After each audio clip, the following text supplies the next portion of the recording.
Are you down for this?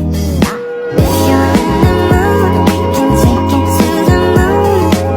Just like a movie scene, table for two. Nah, teman-teman, tahu nggak kebijakan perdagangan internasional itu apa? Jadi, kebijakan perdagangan internasional itu adalah segala tindakan negara atau pemerintah, baik secara langsung ataupun tidak langsung, untuk mengaruhi struktur, arah, komposisi, serta bentuk perdagangan luar negeri atau kegiatan keseluruhan dari perdagangan. Kebijakan perdagangan internasional dibedakan menjadi dua, yaitu kebijakan perdagangan internasional di bidang impor dan kebijakan perdagangan internasional di bidang ekspor. Yang pertama, kebijakan perdagangan internasional di bidang impor. Teman-teman, kalian tahu nggak apa itu kegiatan impor? Kegiatan impor adalah aktivitas perdagangan yang memasukkan barang dari luar negeri ke dalam negeri. Yang pertama, kebijakan perdagangan internasional di bidang impor. Teman-teman, kalian tahu nggak apa itu kegiatan impor? Kegiatan impor adalah aktivitas perdagangan yang memasukkan barang dari luar negeri ke dalam negeri. Kegiatan ini dapat dilakukan oleh perusahaan, perseorangan, maupun oleh suatu negara. Kegiatan perdagangan internasional di bidang impor dapat membantu sebuah negara untuk mendapatkan barang atau jasa yang tidak tersedia di dalam negerinya. Guys, dalam kebijakan perdagangan internasional harus ada kebijakan yang diterapkan dan harus dipatuhi. Kenapa hal tersebut harus dilakukan? Agar tujuan dari kebijakan yang telah disepakati bersama dapat tercapai. Lalu, apa saja kebijakan perdagangan internasional di bidang impor? 1. Kuota impor. Kuota impor adalah total jumlah barang yang dapat diimpor dalam jangka waktu tertentu. Jumlah tersebut harus dapat diperkirakan tidak mengganggu produksi dalam negeri, sehingga produsen dalam negeri mampu bersaing dengan barang impor yang dijual di pasar dalam negeri. Yang kedua, yaitu tarif. Tarif adalah sejenis pajak yang dikenakan atas barang-barang impor. Tapi guys, ada perbedaan antara negara yang menerapkan sistem perdagangan bebas dengan negara yang menerapkan sistem perdagangan proteksionis. Negara yang menerapkan kebijakan perdagangan bebas akan mengenakan tarif yang lebih rendah atas barang-barang impor. Mengapa negara tersebut menerapkan kebijakan perdagangan bebas? Karena negara-negara tersebut mendapatkan keuntungan dari adanya spesialisasi produksi dan ekspor barang dan jasa dengan biaya yang lebih rendah dibandingkan negara-negara lain. Sebaliknya, negara yang menerapkan kebijakan perdagangan proteksionis akan menerapkan tarif yang lebih tinggi. Yang ketiga, yaitu subsidi. Karena adanya perbedaan harga antara barang impor dan barang di dalam negeri, menjadikan beberapa barang impor jauh lebih murah dibandingkan dengan barang di dalam negeri. Maka dari itu, pemerintah memberikan subsidi supaya barang di dalam negeri bisa jauh lebih murah dibandingkan dengan barang impor. Subsidi itu diberikan kepada produsen. Bentuk subsidi yang diberikan pemerintah kepada produsen yaitu dengan pengurangan biaya. Yang keempat, yaitu pelarangan impor. Kebijakan pelarangan impor ini berlaku untuk beberapa barang yang dianggap telah memperdayakan lingkungan masyarakat. Contohnya yaitu impor senjata api. Kebijakan pelarangan impor ini bertujuan untuk menjaga kebebasan negara. Lalu yang kedua ada kebijakan perdagangan internasional di bidang ekspor. Beberapa kebijakan perdagangan internasional di bidang ekspor adalah sebagai berikut. Yang pertama, diskriminasi harga. Diskriminasi harga adalah suatu tindakan dalam penetapan harga barang untuk suatu negara dengan negara lainnya. Untuk barang yang sama, harga untuk negara yang satu lebih mahal atau lebih murah daripada negara lainnya. Hal ini didasari atas dasar perjanjian atau dalam rangka perang tarif. Lalu yang kedua ada pemberian premi atau subsidi, merupakan kebijakan yang diambil oleh pemerintah untuk memajukan ekspor dengan memberi premi kepada badan usaha yang melakukan ekspor. Pemberian premi atau subsidi itu antara lain berupa biaya produksi serta pembebasan pajak dan fasilitas lain dengan tujuan agar barang ekspor dapat disaingi di luar negeri. Lalu yang ketiga, dumping. Dumping adalah kebijakan yang diambil oleh pemerintah dengan menetapkan barang ekspor. Harga di luar negeri lebih murah dibanding harga dalam negeri.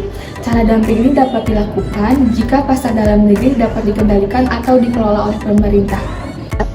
Yang keempat, ada kebijakan politik dagang bebas. Kebijakan politik dagang bebas adalah kondisi di mana pemerintah memberikan kebebasan dalam aktivitas ekspor maupun impor. Kebijakan politik dagang bebas memiliki keuntungan seperti mendapatkan barang dengan mutu yang tinggi dan harga yang relatif murah. Yang kelima, ada kebijakan larangan ekspor. Kebijakan larangan ekspor adalah kebijakan yang dibuat pemerintah untuk melarang pengeksporan suatu barang ke suatu negara. Penyebab dari kebijakan larangan ekspor adalah faktor ekonomi, sosial, budaya, dan politik. Contoh dari faktor ekonomi yaitu larangan ekspor agar memajukan perekonomian daerah. Selain itu, contoh dari faktor sosial budaya adalah larangan pengeksporan benda-benda bersejarah dan hewan-hewan langka. Apa sih tujuan kebijakan internasional itu? Kebijakan internasional diterapkan di dalam kegiatan ekspor maupun kegiatan impor. Kebijakan nasional diterapkan untuk mengatasi beberapa dampak buruk dari kegiatan ekspor dan kegiatan impor. Contohnya di dalam kegiatan impor, perusahaan yang memproduksi jenis barang yang sama yang sering diimpor akan mengalami kerugian atau gulung tikar. Oleh karena itu, kebijakan internasional digunakan untuk memproteksi agar keburukan-keburukan tersebut tidak terjadi. Sama halnya dengan kegiatan impor, di dalam kegiatan ekspor, kebijakan internasional juga dipakai untuk memproteksi agar tidak terjadi hal-hal yang tidak diinginkan. Letter of credit. Letter of credit adalah sebuah instrumen yang dikeluarkan oleh sebuah bank atas nama salah satu nasabahnya yang menguasakan seseorang atau sebuah perusahaan penerima instrumen tersebut menarik wesel atas bank yang bersangkutan atau atas salah satu bank koresponden bagi kepentingan berdasarkan kondisi-kondisi atau persyaratan-persyaratan yang tercantum pada instrumen tersebut. Lebih dari 50% cara pembayaran internasional menggunakan letter of credit. Hal ini karena cara pembayaran ini mempunyai kemudahan, antara lain 1. Adanya kepastian pembayaran. 2. Adanya jaminan penerima barang bagi importir. 3. Adanya fasilitas kredit eksportir atau importir melakukan perbaikan. 4. Adanya fasilitas hedging, yaitu kepastian tidak adanya perubahan harga barang selama proses transaksi. Adapun cara pembayaran dengan metode letter of credit. Yang pertama, yaitu pembeli atau buyer memesan barang dan jasa kepada penjual. Yang kedua, pembeli sebagai importir akan membuka aplikasi letter of credit kepada advising bank yang ditunjuk penjual. Yang ketiga, pembeli meminta banknya atau issuing bank untuk membuka letter of credit dengan memberi kondisi dan syarat serta nama advising bank yang ditunjuk penjual. Yang keempat, issuing bank akan mengirim letter of credit kepada penjual sebagai eksportir melalui advising bank. Pembayaran internasional yang selanjutnya yaitu ada advance payment atau cash payment. Advance payment adalah pembayaran di muka atau pembayaran yang dilakukan di awal transaksi. Metode pembayaran ini seringkali dilakukan oleh para importir atau pemesan di awal transaksi saat barang belum dikirim oleh pihak eksportir atau penjual. Pembayaran advance payment bisa dilakukan secara full payment, yaitu membayar seluruh tagihan yang dibebankan, atau bisa juga dilakukan secara partial payment, yaitu hanya membayar beberapa persen terlebih dahulu dari total keseluruhan.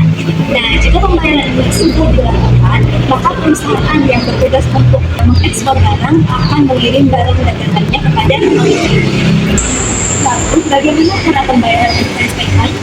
Nah, teman-teman, pada umumnya pembayaran advance payment ini dilakukan secara tunai dari lagi transfer.